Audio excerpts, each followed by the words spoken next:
to get us started since we have folks kind of joining us from different time zones.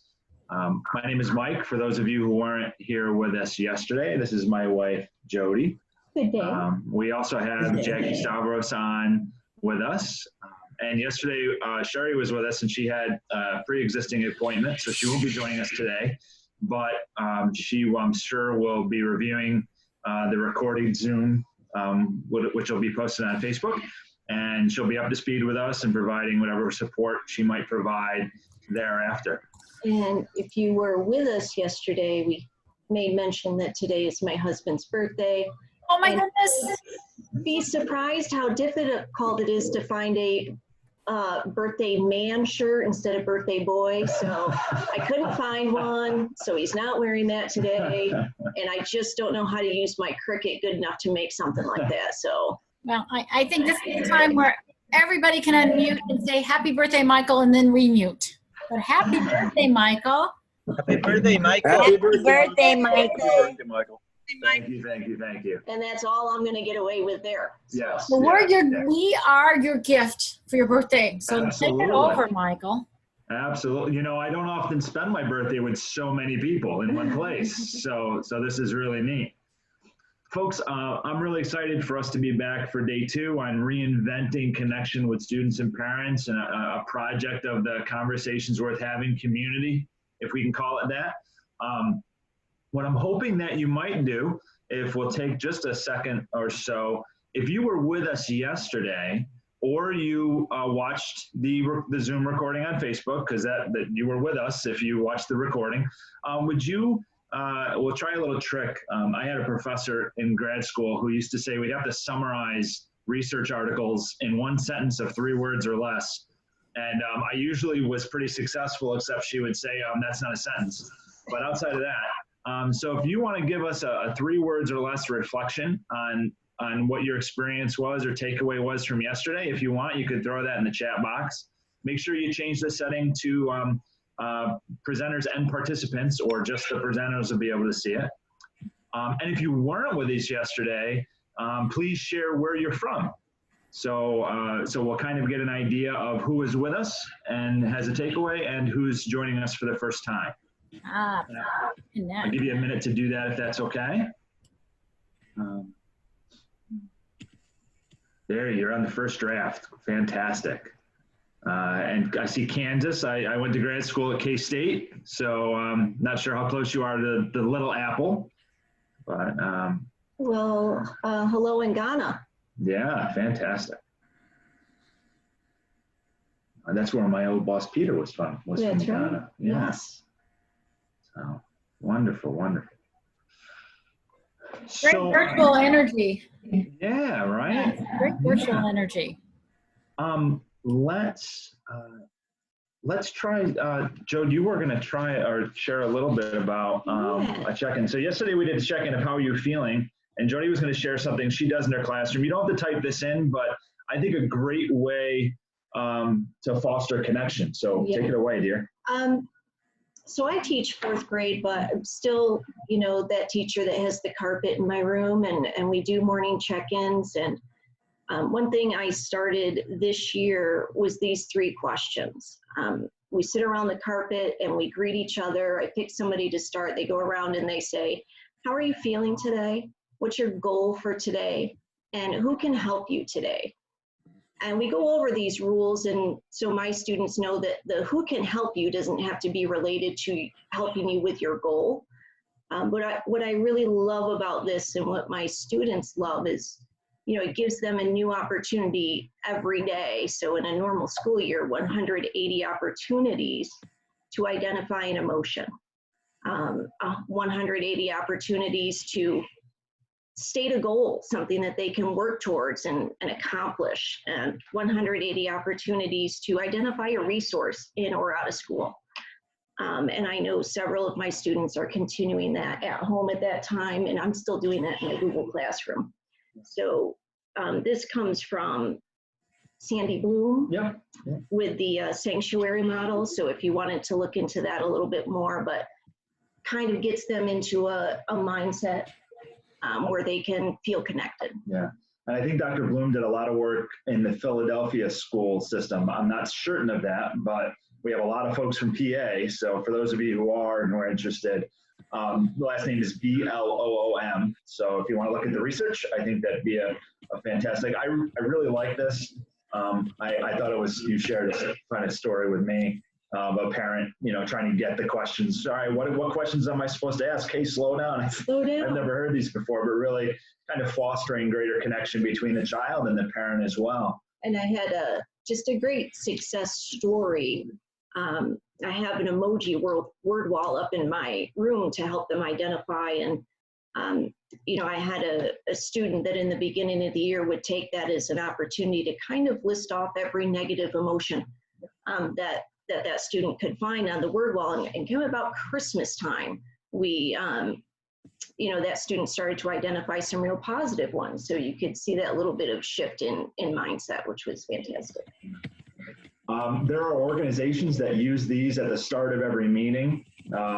This is used in hospital settings. It's used in congregate care settings for the world of foster care here in New York and throughout the country. And so it really provides a great chance for folks to kind of get in touch with themselves and their feelings. And one of the things I know you practice is somebody identifies something that we might say is a hurtful feeling or a negative feeling. We don't need to tear it apart right now. You can just say, hey, Johnny, can I check in with you later and see how you're feeling? So it does, what do you get through the whole class? Probably in 10 minutes. Yeah, it's just an opportunity to be heard and to connect and to give them an opportunity to check in with me later. Or I'll say, can I check in with you later? Or if you want to check in with me later, and most often they do. I think it's awesome. It's awesome stuff. All right. So what did we get through yesterday? We got through a lot in an hour. I was pretty impressed with them, if I might say so myself. We talked about the what's your why, and really our focus here is on improving connection. I'm using the term reinvent connection. How do we get productive and meaningful engagement in our relationships with our students, their parents, their families, and even our colleagues?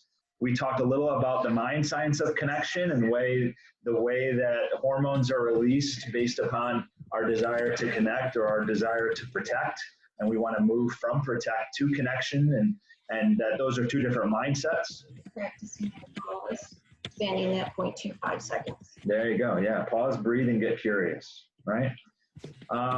We spent some time looking at what I think is a really fantastic video on a young fella's efforts to draw a butterfly. And although that's often used as an example of how to get feedback, and I think it's a great example of how to get feedback, I also just wanted us to remember that we're in our first draft in our efforts with students, with parents, with colleagues, within our districts and our grade level communities that we have, and to just have grace with yourself, that there can be a 6th and 7th draft of this, and there's going to need to be. And then we introduce the 2 simple practices. We'll be spending some more time today talking about generative questions, and then we'll talk about positive framing tomorrow. And if Mike was a really good presenter, I would have had those flipped on the slide there, right? But rookie mistake. Have grace. Have grace. There we go. And then finally, we talked about the Facebook group and how we're hoping that the Facebook group will allow us to have continuing discussions as time goes on. I think there's 30, 40 people in the Facebook group already. If you haven't checked that out, we do have some simple questions on kind of what your role is in education. And again, we're just trying to keep folks who are selling hand sanitizer out of the group. So most of you will recognizing your names, and I think that's fantastic. Let's see. So what's next? So this is a great one. I'm just going to ask you to be, thoughtful for a second and think about what percentage of your waking life is spent in conversation. Why don't you take about just like 10 seconds to think about that and just put a number in the chat box that represents your best estimate thinking about yourself. What percentage of your waking life is spent in conversation?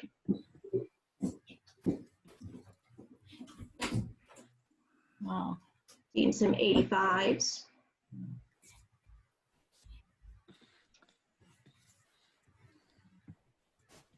So we're really seeing a wide range. A wide range from like 20 up to 85. And I wonder what would happen if we asked what percentage of your waking moment is in conversations in your mind, yourself, and with others. Yeah, absolutely. Yeah, and that's when we're now the numbers are going up. Yeah, right. Because that's kind of where we're going with that. Realizing, and I'll kind of let you lead into that. But yeah, when we kind of think of it a little bit more holistically, when you're talking to yourself, it's sometimes you need to talk to somebody who's going to listen, or you need to talk to an expert. So we're usually talking to ourselves. We have that internal dialogue going.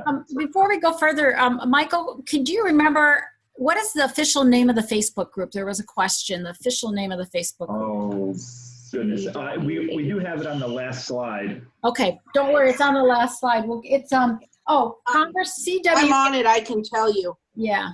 Oh, somebody posted it. It's CWH, Reinventing Connection in Education. Thank you, Jennifer. I'll type it too. Oh, it's typed it there. Thank you. Okay. Okay, great. Multitasking. There we go. I really like this image. And I heard it said once that fish don't recognize the water, right? So fish don't know that they're in water until you pull them out of the water. We're not necessarily conscious of the oxygen in the air until we lose it. And I think that you could say the same about conversations, right? We don't recognize how much of our time we spend in conversation, either with someone else or with ourselves. And we don't often recognize the tone of those conversations, the value of those conversations, and the ability of those conversations to construct the meaning and the way that we see the world. And I think that what's fantastic about what the content we're going to try to share with you over these couple of days together is that there's applications across a number of different domains. If we think about conversations that we're having with students and their families, the conversations we're having with colleagues, I'm going to spend time today really talking about how the tools that we're going to share with you apply to your relationships. This certainly changed our relationship, and we're creeping on 30 years together. Jody and I have been together since we were juniors in high school, and now we have a 25-year-old child. So that's a long time having spent together, and so and then of course the conversations we have internally and the value that those have in our lives as well. So really want to think about being more conscious of.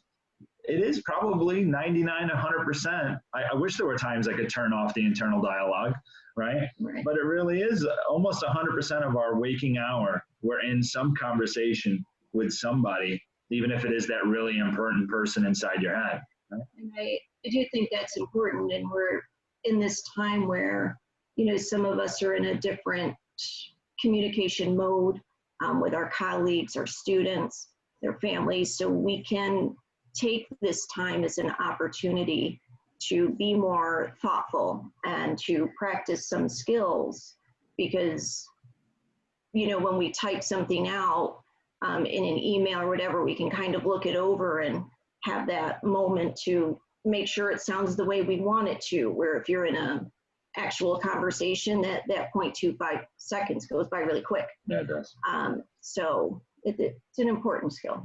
And the last thing I want to say before moving on is when we talk about having grace for the drafts, we need to have grace for the drafts in all different types of conversations, right? Including having grace with yourself for your internal dialogue, right?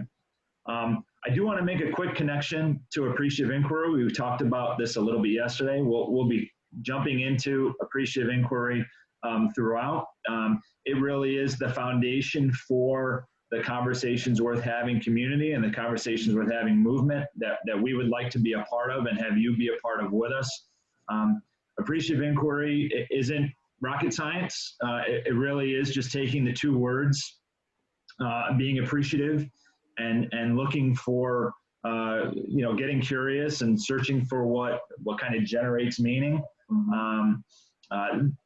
It can get super complicated and go into strategic planning sessions and summits, but I really think that at its foundation, it's about having a conscious awareness of the value and the people that are around you.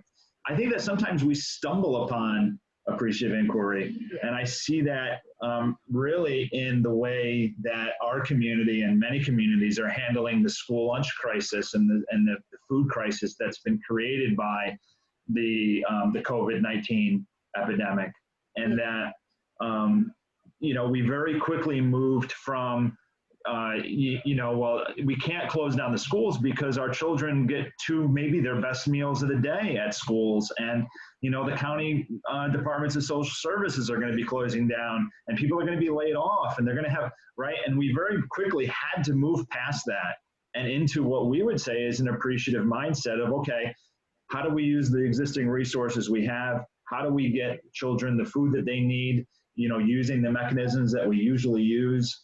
Our district, the day the schools were announced as closing, said, hey, every day the children can come in the morning, they can pick up breakfast and lunch, and then that shifted, right? Yeah, then we did have a shift, which I do think is an important one, but it again highlights the simplicity really and the beauty of the appreciative inquiry lens through it. So we went in our district to having 3 points, 3 places where students and families could pick up breakfast every day and pick up lunch every day.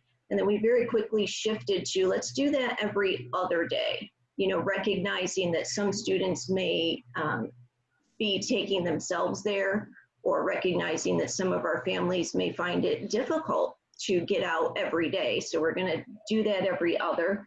Also, in a health lens, minimizes exposure and risk for our community.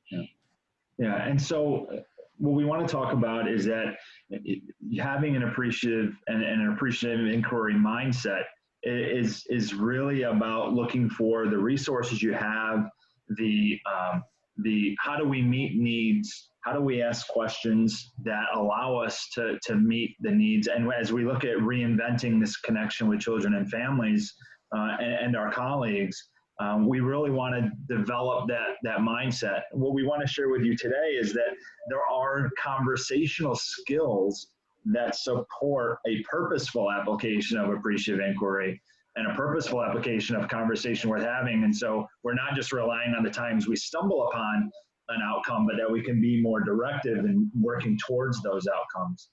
And so I want you to consider what kinds of conversations you're having, and to think about the fact that there are 2 continuums, if you will, 2 axes for our conversations, that they can be either appreciative or depreciative, and they can be statement or they can be inquiry based, right? And so we can have a quadrant of depreciative statements, right? And hopefully, I know you've never gotten this comment, and hopefully not too many of our educators have. My administrators are very kind. Right, but something like your lesson plans are just garbage. That's a depreciative statement, right? There's nothing helpful here. And what we would argue is that that's a destructive conversation. Put me in a protect mindset pretty quickly. Yeah, absolutely, right? And we would hope that we'd spend none of our time having destructive conversations. Within our community, we like to talk about the fact that when you're having a conversation about someone else and they're not there and it has a negative tone, that's almost always a destructive conversation, right? So we really want to try to avoid these in our lives as we try to practice having conversations worth having. Now, sometimes our comments can be depreciative but inquiry-based, right? Why would you ever do that? What were you thinking? Sometimes we have to have depreciative, inquiry-based conversations. We need to be in this quadrant sometimes. And sometimes we're in this quadrant, particularly with our children, to get them to support the development of executive function skills, right? And we would refer to these as critical conversations. Now, I would argue, though, that we don't want to spend a lot of time here, right? Maybe 10% of the conversations that we have. Make them count. Make them count, yeah. We can also have appreciative statement, right? Great work. I love the way you presented that lesson, right? It's nice. It's affirming, right? Validating. Yeah, and it's nice to be validated. It feels good to be validated.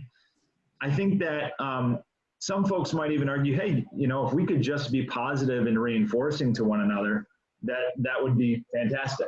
The problem with that is that if we spend a lot of time in our appreciative statement conversations, and I've given you another one here, right? I prefer you push in during math because it gives us a bit more flexibility, right, with the folks who have push-in services in our classrooms.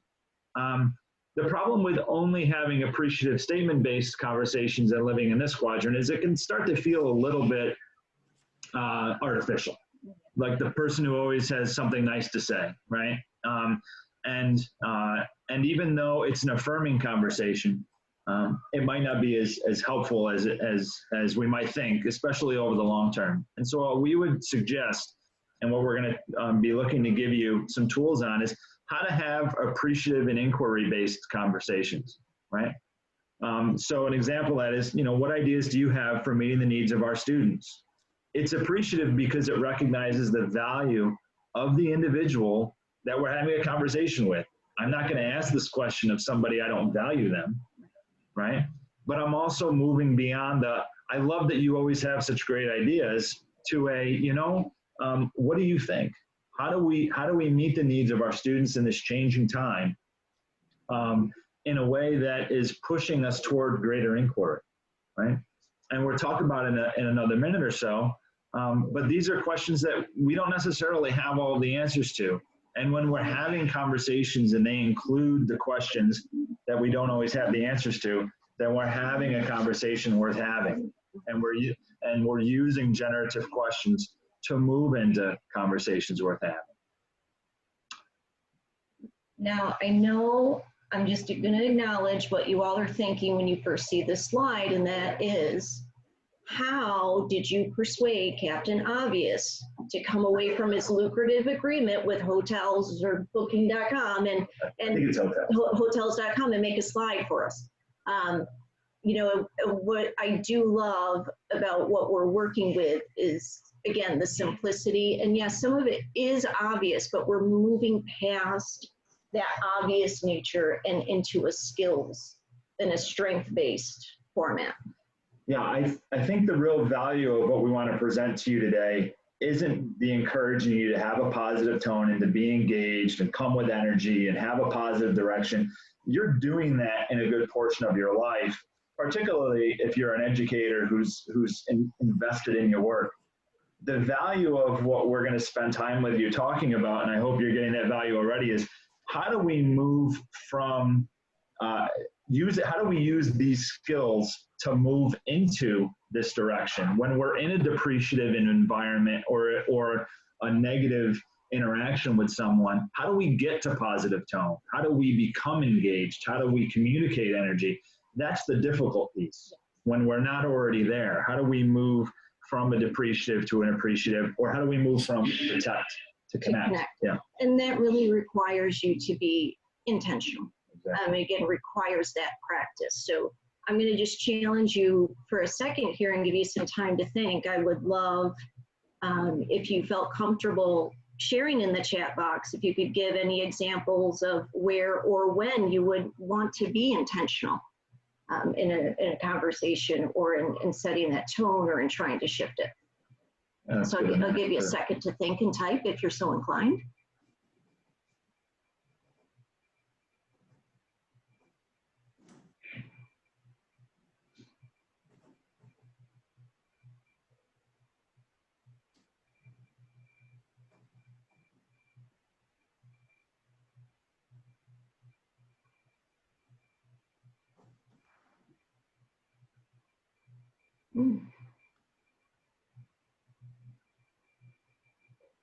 If your success was completely guaranteed, what question might you be asking yourself? I think that's a really good question. I really like the idea of, if my success is guaranteed, how can I include other folks in my success, right? How do I broaden the influence that I have to bring other folks to be successful with me? So, Michael, we have a question about the importance of appreciative inquiry, if I understand it right, in bringing in inclusion. and what that means? Oh, I think I must have missed that one. So we're talking about classroom, like a full inclusion model in the classroom. What is the meaning of inclusion and how appreciative inquiry builds that inclusiveness? Oh, okay. So the engagement piece here, right? Yes, yes. Yeah, and so and I'd certainly would welcome your comments there, Jackie. But for me, when I think of inclusion as an engagement model, what I'm talking about is how do we have folks who bring different perspectives and different backgrounds to the conversation, right? One of the things Jody and I were talking about is, you know, we're wrapping up with educators and folks working with educators over these next couple of days. How do we incorporate the voice of parents into the community we want to develop?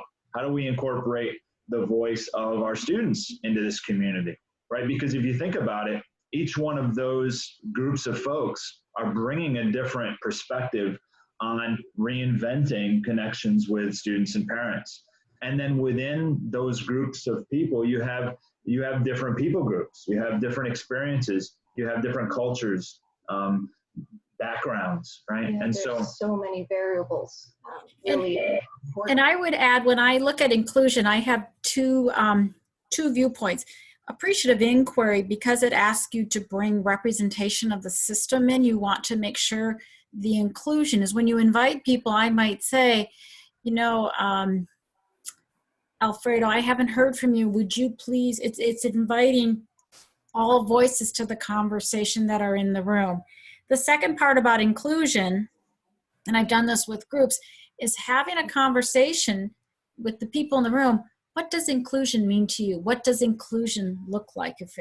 And getting everybody's sense of what inclusion means, a shared sense, and then making it happen.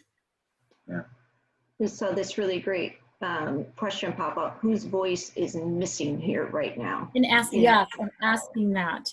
Yeah, because if we can't have all stakeholders at the table with us at one time, it's important to acknowledge that perspective, even if it is missing. Yeah.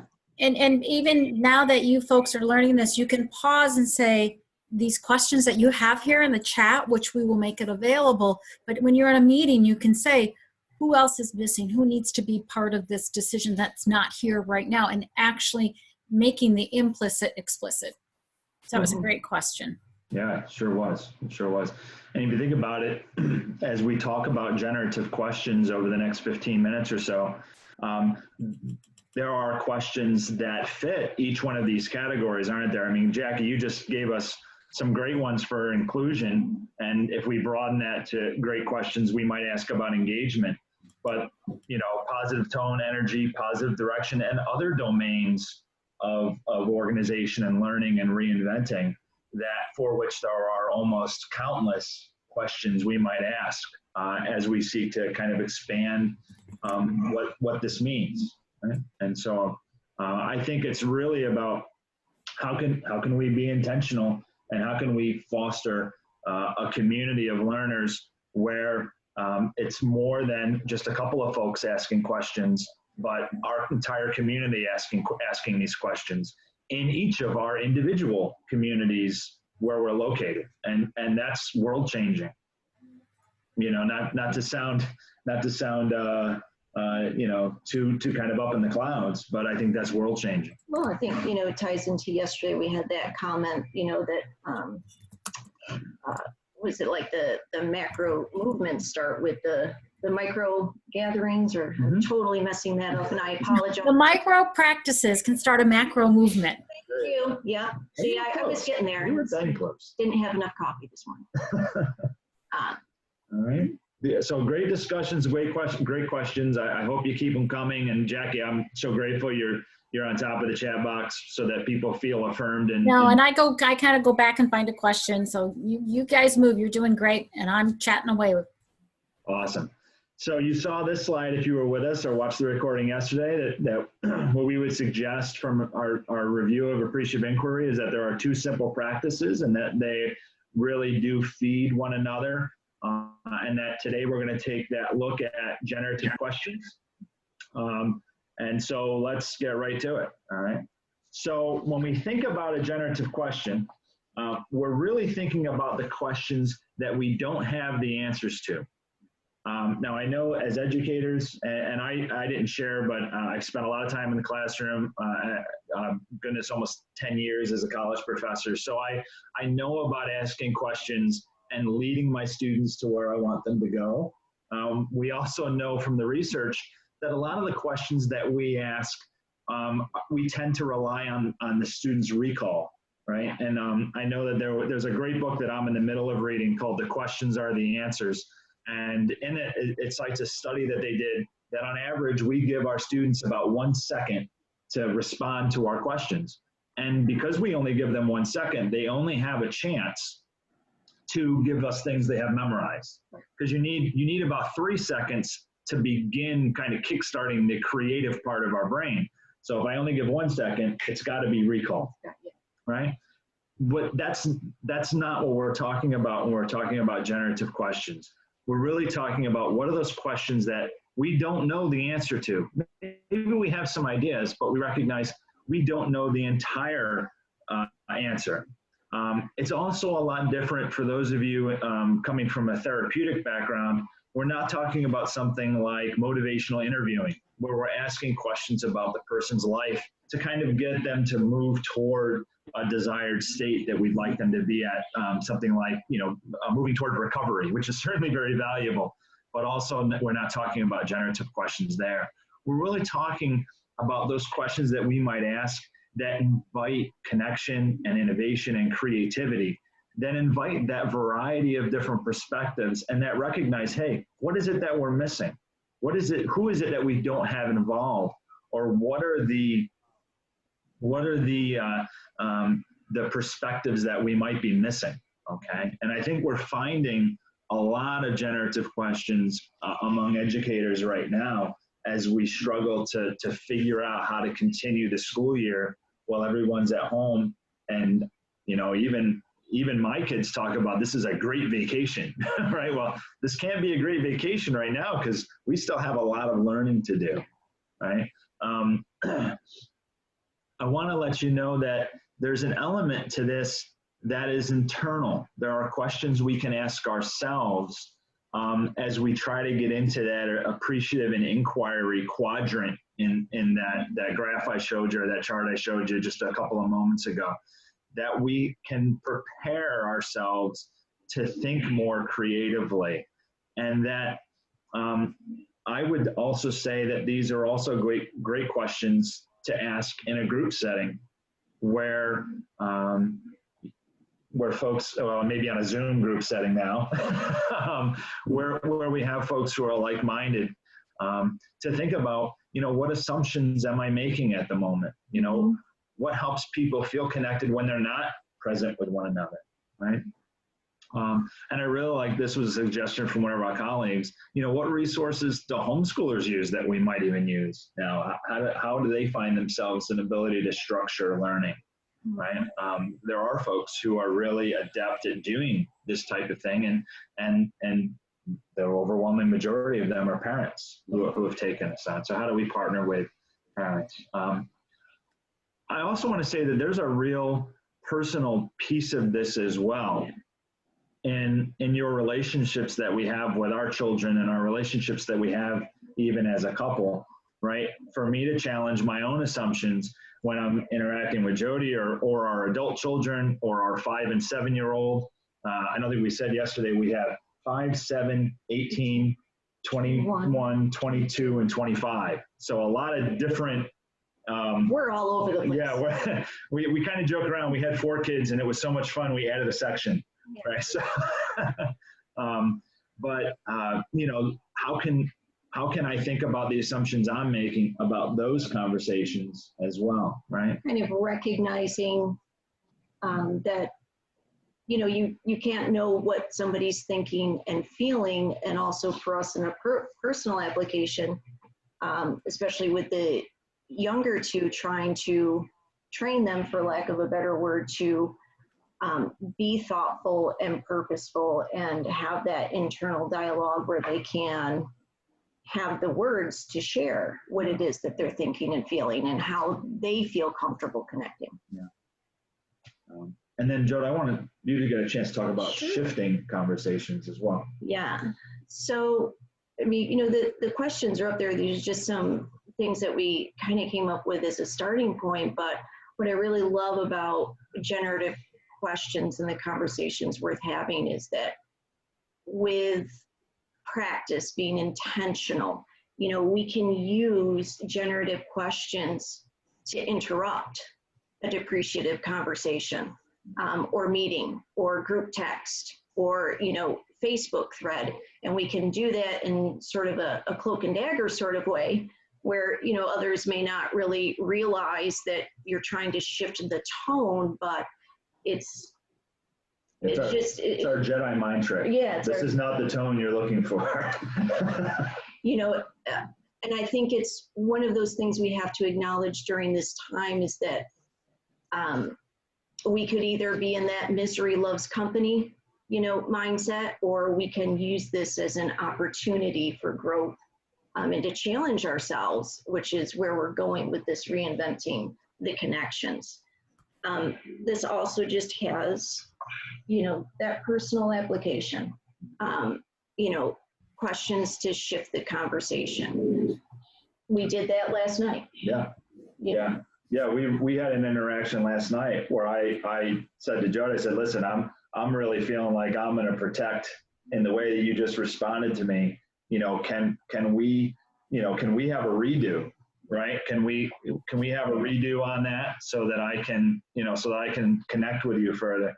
And I got to thinking, you know, what a difference it would be if couples learned to talk that language, to say, you know, hey, I'm really kind of feeling like I got to defend myself. And can we try that again? And how powerful it would be if our students in our classrooms were able to communicate that way as well, either with us and with each other. I mean, it's really powerful, world-changing stuff. Yeah.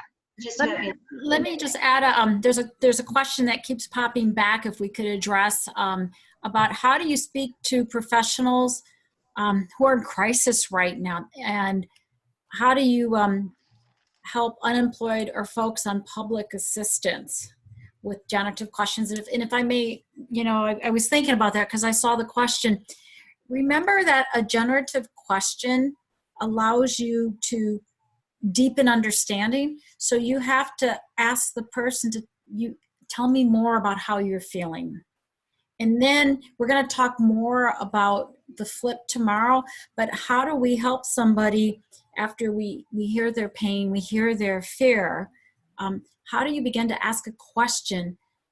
With generative questions, it can be as simple. So, you know, tell me what some of your, if this crisis was over, what would this look like? And you begin asking what we call the dream question. You can't see, but I have my dream earrings on today. And it's, what would this look like? And what are your wishes? And let them pause, let them be in the silence. That's what generativity does. And they begin to think, okay, what would this look like if I was employed? What would this crisis look like if it was summertime now? And then you begin to move into the direction, and we're going to get into that tomorrow. But I don't know if you want to add anything else, Michael or Jody, to that. Yeah, what I would add is that when we talk about shifting, we're not talking about ignoring of reality. We're talking about how do we spur an ability for folks to move beyond a crisis mode method of communication, right? So when we're in crisis mode, we really are in the world is happening to me. I have no control over what's happening to me. And this can put us in a very precarious situation where we then act in ways that are unsafe. And I shared yesterday, I spent over a decade working with justice-involved young people who personify the world is happening to me, I don't know how to respond, and so they act in ways that are unsafe. And so what we want to do with generative questions is not okay, so when this is all over, maybe not necessarily, but an ability for them to at least connect to what they have control over. And I would often ask young people, okay, what do you control right now? right? What is it that you wish you could control? Okay, so you don't have control over the fact that unfortunately you're unemployed, or the fact that, that you're in an environment that you wish you weren't in. Many of the kids I worked with were incarcerated, for lack of a better term. But what is it that you control right now, and how do I help you to take more control of your life so that the decisions you make are not crisis, immediate 0.25 second decisions, but I've had some time to pause, breathe, and get curious about what my options are. And people need help with that. And people need help with that right now in ways that are far beyond the world of education. I mean, that's where we are. But as many of you are talking about, unemployment and food insecurity and job insecurity, right? So there are certainly larger issues that that we can give you some vague ideas about. Our expertise maybe is limited in some of those areas, but I think that the value of generative questions is there for your application regardless of the domain. And I think that was really important that, you just acknowledged, we're not ignoring the realities or the negatives or the challenges, because that, that saying where you have to meet people where they're at. And so that's your opportunity to build that connection with them and draw them out a little bit from that protect mindset into a connecting one where you can start to move them forward. And I would finally say, and then I know that, we can't stay here forever, but I think that the present crisis also allows us to think about differences in what's allowable now. I got to thinking about some districts, and I think ours is probably in the middle, right? There are, we'd really prefer you not interact with parents using this particular domain. Maybe we really don't want you to use social media, or we really don't want you to text using your personal phone, or whatever the case may be. I think that there's a time for expanding upon, hey, what's allowable in this new reality that we live within, and being able to leverage the new what's allowable in supporting others. And again, I don't know enough about some of these other domains, but I think that a re-exploration of what's allowable in the way that we might support each other is a valuable discussion for us to have with decision makers. And I'm encouraged that even I see in levels of government, people are having discussions about what's allowable now. I was glad to see that it looks like they're going to pass this, this federal legislation that'll expand upon unemployment insurance and expand upon the time that unemployment will cover people and meet their full salary. I mean, those were all things those weren't allowable a month ago, 2 months ago. No one's going to have those discussions. So I think that there's a possibility for that. Plan tight hang-loops. Plan tight hang-loops. There you go. Mm-hmm. I think in a slide or two, we really would love to see you all sharing the questions like this that you're having, and allowing other folks to practice being your inner curiosity. Please feel welcome, folks, as you see people posting on Facebook the areas they're struggling, the questions they might have, the barriers that are in their way. Please practice with providing some generative questions that you might ask if you were in that particular situation or scenario. Yeah, I think that these are, again, skills that can become more natural with practice. I think that, we all definitely have that within us, and they're simple, but it's retraining our brains. Yeah. And it's being purposeful. Yes. Yeah, in doing so. So we'll move on for now, but I hope we'll continue these types of discussions in that Facebook group and well beyond next Wednesday as well. That's really my hope. So I'm just going to quickly take you through, what might be a very generic or common situation, kind of building off, of our previous slide of, sample questions to shift conversations and mindsets. So, in education, it's not uncommon, for you to try to make contact with a parent. So you try calling. Okay, they have a different phone number. So now you're going to their email on file. I'll send an email. that came back, undeliverable, and it's easy to get that reaction of like, what is going on? It's the school. I need to be able to contact you. Why don't I have that updated information? And it takes some practice to go, okay, well, what don't I know? I have to do that, pause, breathe, get curious and say, there must be a reason for this, right? So things that I might ask myself or an educator might ask themselves, like, okay, maybe they forgot. Maybe they were relying on their student to bring that information into the school and the student forgot. Sure. Thinking about other barriers that might have kept them from providing that information. Is something going on in the home? Is it, could be a domestic violence situation where they don't really want anybody to have their information, and other issues of that. So trying to be thoughtful and purposeful about what you don't know to help you to understand the mindset so that when you are able to make contact, you're no longer in that protect mode. You're in a connection place where then you can foster that connectivity with others. Yeah. I think it's really fair for teachers to be in a protect mindset in a position like that, because you're thinking, I have these children that I have to take care of. I'm limited the way I can take care of them. I need parental permission to give somebody a Tylenol. What if it was an emergency? I'm going to have an administrator saying to me, well, what, do you never get in contact with your parents? How do you not know that they haven't had this phone number for the last 24 hours? Yeah. And so it's fair to say that you'd be in a real protect situation. The other thing I would say is, if we think about, and I was thinking of this as you were talking, so we finally get some information and we say to the parents, next time within 24 hours, we need this information to the school, which would be a pretty common response. It's not unreasonable. Yeah. What a protect mindset that would shift the parent into, right? Like, oh, I'm a bad parent now. And so you can see the way that just this real simple situation can really allow both folks to be in protect for very good, reasonable reasons.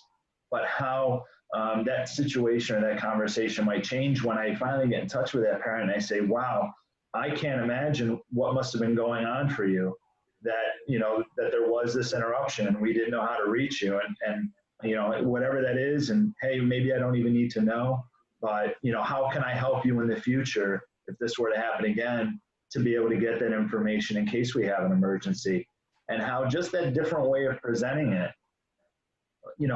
really might allow parents to be in more of a connect and allow you to be in more of a connect. And you're a teacher, and we've had children in the district for 100 years now, it feels like. And we even sometimes get emails. I'm like, come on, they know who we are. Just give me a call and I'll tell you the information you want to know. Right? If we're a day or so late on turning in the 8,000 pieces of paper they want on the first day of the school year. That's me talking, not her, for anybody in the administration. All right. So I really think that there's some value in that pause, breathe, and get curious.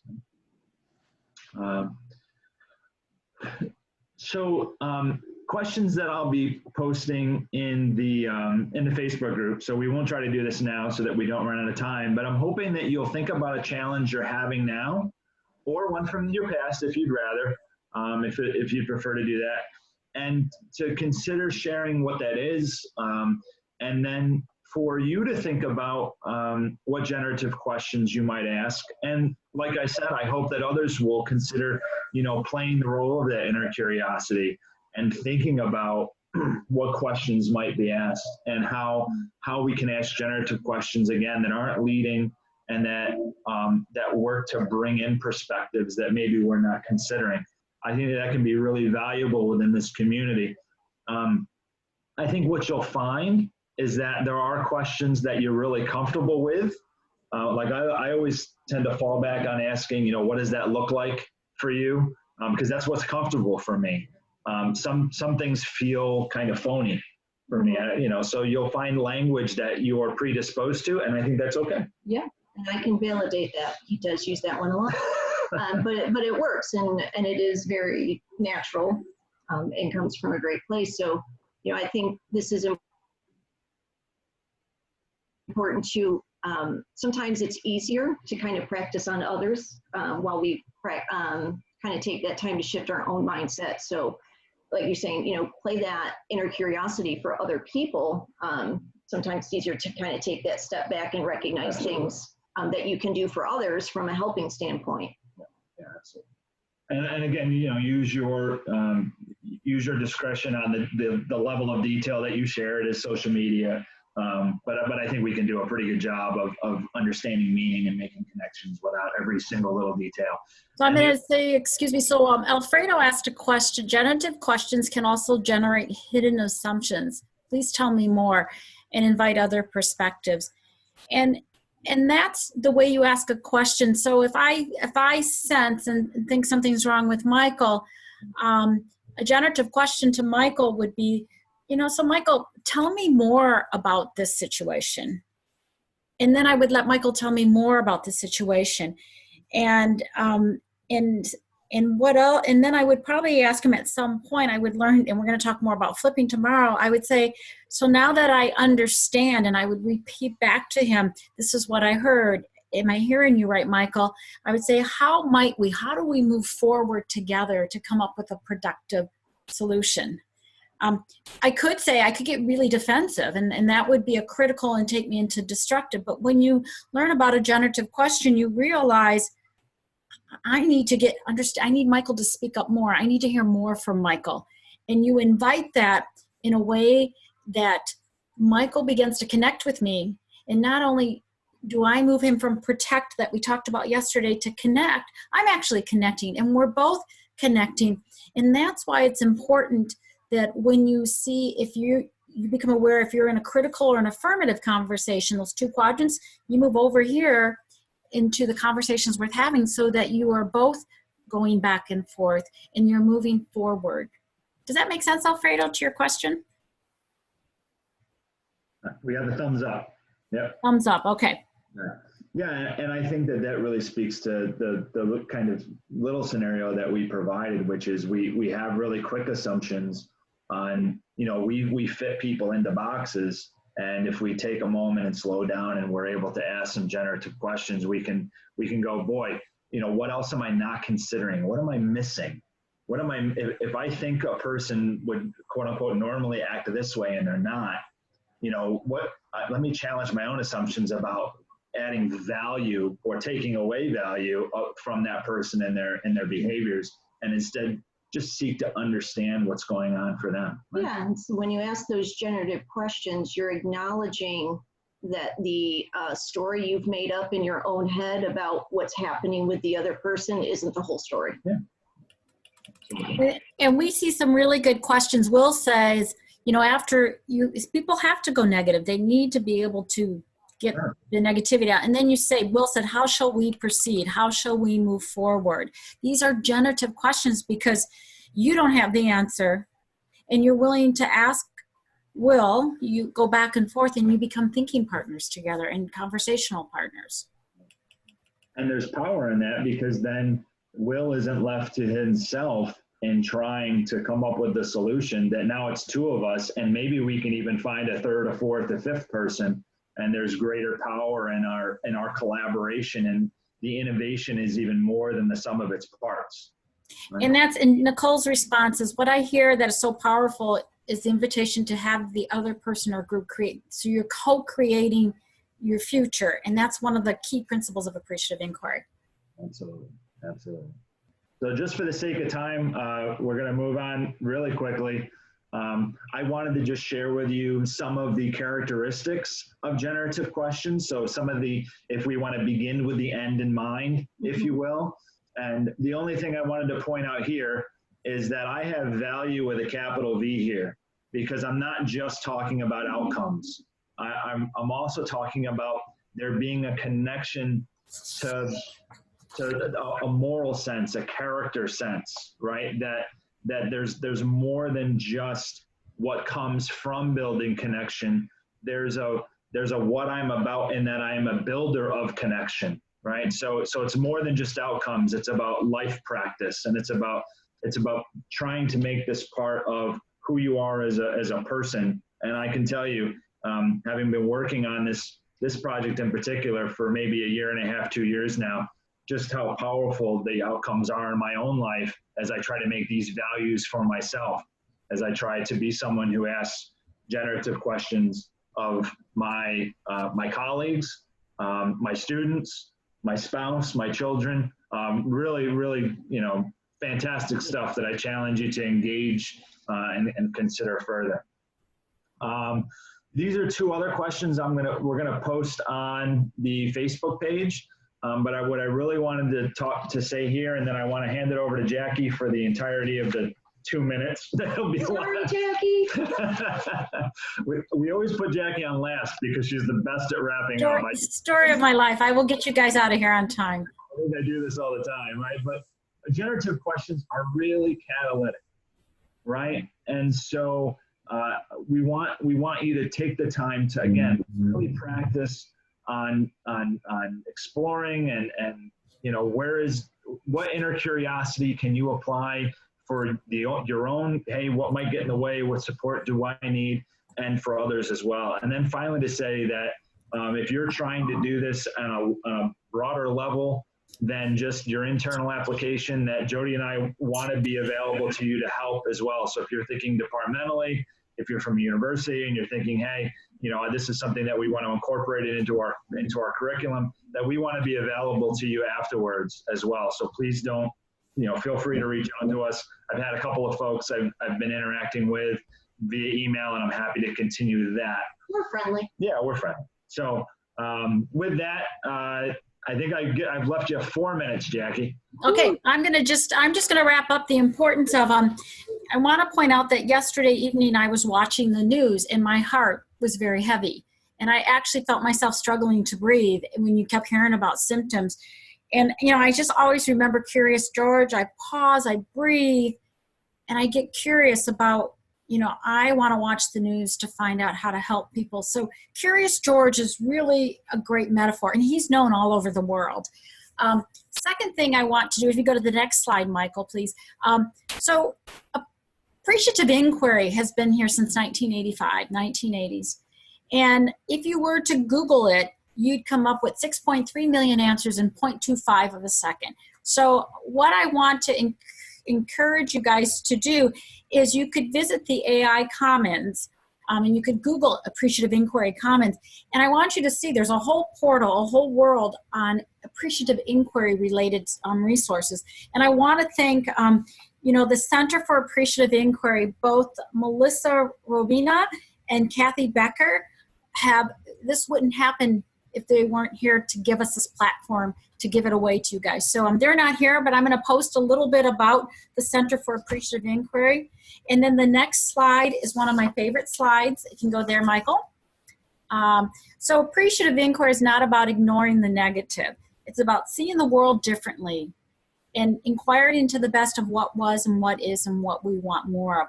I'm going to post in our Facebook group an article by Jervis Bush that it's not just about the positive.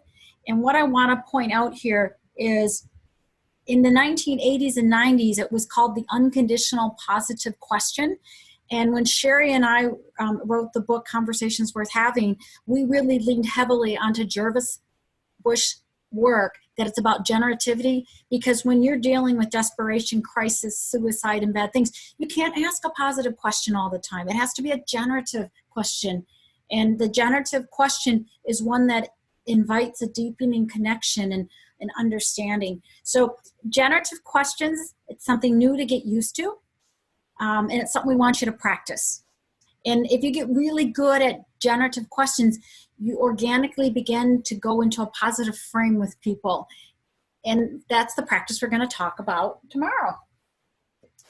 How's that? I did that. And it's not even, we got like 30 seconds left, Michael. That was fantastic. Always impressed, never surprised, Jackie. Been a great chat, you guys. And we will get this out and up in the Facebook recording by the end of the day. So you can share it with others. And we will see you tomorrow at noon, and we'll talk about positive framing. And you're going to really like understanding when you have time to think about a situation and you're going to go into that difficult conversation, how do you help get a reframe? We're so thankful for all of you, and we hope to see you tomorrow. Have a great day, So everyone. much. Thank you, everybody.